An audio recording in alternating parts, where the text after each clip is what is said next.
Big ಬಾಸ್ನ ಎರಡನೇ contestant ಆಗಿ lawyer Jagadish ಅವರು ಎಂಟ್ರಿ ಕೊಡ್ತಿದ್ದಾರೆ. ನನಗೊಂದು ಸಿಕ್ಕಾಪಟ್ಟೆ ಡೌಟ್ ಆಗ್ಬಿಟ್ಟಿದೆ ಗುರು. ಇವರು ದರ್ಶನ್ಗೆ ಸಪೋರ್ಟ್ ಮಾಡಿ ದರ್ಶನ್ ಫ್ಯಾನ್ಸ್ಗಳನ್ನೆಲ್ಲ ಕರೆದಿ ಹೋರಾಟಕ್ಕೆ ಮುನ್ನೆಲೆಗೆ ಬಂದು ನಿಂತ್ಕೊಂಡು ಮೋಸ್ಟ್ಲಿ ಇದಕ್ಕೇನಾ ಅಂತ ನನಗೆ ಅನ್ನಿಸ್ತಾ ಇದೆ. ನಾನು ಎಕ್ಸಾಕ್ಟಾಗಿ ಹೇಳ್ತಾ ಇದ್ದೀನಿ, ಯಾಕಂದರೆ ಓಟ್ ಬೀಳಬೇಕಲ್ಲ ಗುರು.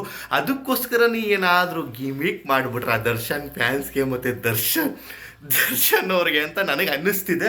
ಮತ್ತು ಇನ್ನೊಂದು ವಿಶೇಷ ಏನಪ್ಪ ಅಂದರೆ ಇವರು ಎಕ್ಸ್ ಸಿ ಎಮ್ನ ಕ್ಲೋಸ್ ಫ್ರೆಂಡು. ಈಗ ಸಿ ಡಿ ಬಿಟ್ಬಿಡ್ತೀನಿ ಅಂತ ಹೇಳಿ ಹೇಳಿ ಹೇಳಿ ಹೇಳಿ ಹೇಳಿ ತುಂಬ ಸೋಷಿಯಲ್ ಮೀಡಿಯಾದಲ್ಲಿ ಮುನ್ನೆಲೆಗೆ ಬಂದು ಕೊನೆಯದಾಗಿ ಕಂಟೆಸ್ಟೆಂಟ್ ಆಗಿ ಬಿಗ್ ಬಾಸ್ ಮನೆ ಒಳಗಡೆ ಹೋಗ್ತಿದ್ದಾರೆ.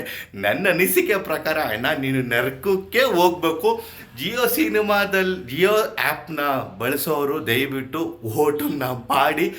ಲಾಯರ್ ಜಗದೀಶ್ ಅವರು ಎಲ್ಲಿಗೆ ಹೋಗ್ಬೇಕು? ಸ್ವರ್ಗಕ್ಕೆ ಹೋಗ್ಬೇಕಾ, ನರ್ಕಕ್ಕೆ ಹೋಗ್ಬೇಕಾ? ಸೋಷಿಯಲ್ ಮೀಡಿಯಾದಲ್ಲಿ ಸಿಕ್ಕಾಪಟ್ಟೆ ಹವಾ ಕ್ರಿಯೇಟ್ ಮಾಡಿ, ಸಿಕ್ಕಾಪಟ್ಟೆ ಮಾತಾಡಿ, ಎಲ್ಲರ ಬಗ್ಗೆನೂ ರಾಜಾರೋಷವಾಗಿ ಗುಮ್ತಾ ಕೊನೆಗೂ ಬಿಗ್ ಬಾಸ್ ಮನೆಗೆ ಎಂಟ್ರಿ ಕೊಡ್ತಿದ್ದಾರೆ. ಇನ್ನು ಬಿಗ್ ಬಾಸ್ ಮನೆಯಲ್ಲಿ ಇವರು ಹಾರಾಟ ಚೀರಾಟ ಹೇಗಿರುತ್ತೆ ನೋಡಬೇಕು.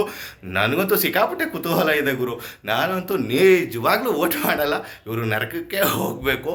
ನಾನು ಅದೇ ಆಸೆ ಇಟ್ಕೊಂಡಿದ್ದೀನಪ್ಪ. ನಾನಂತೂ ಸೀರಿಯಸ್ ಆಗಿ ಹೇಳ್ತಾ ಇದ್ದೀನಿ. ಮತ್ತೆ ಸ್ನೇಹಿತರು, ನಿಮ್ಗೆ ಏನು ಅನ್ನಿಸ್ತಿದೆ ಅದನ್ನು ಕಮೆಂಟ್ ಬಾಕ್ಸಲ್ಲಿ ತಿಳಿಸಿ. ಆದಷ್ಟು ಈ ಒಂದು ವಿಡಿಯೋನ ಶೇರ್ ಮಾಡಿ. ನಮಸ್ಕಾರ.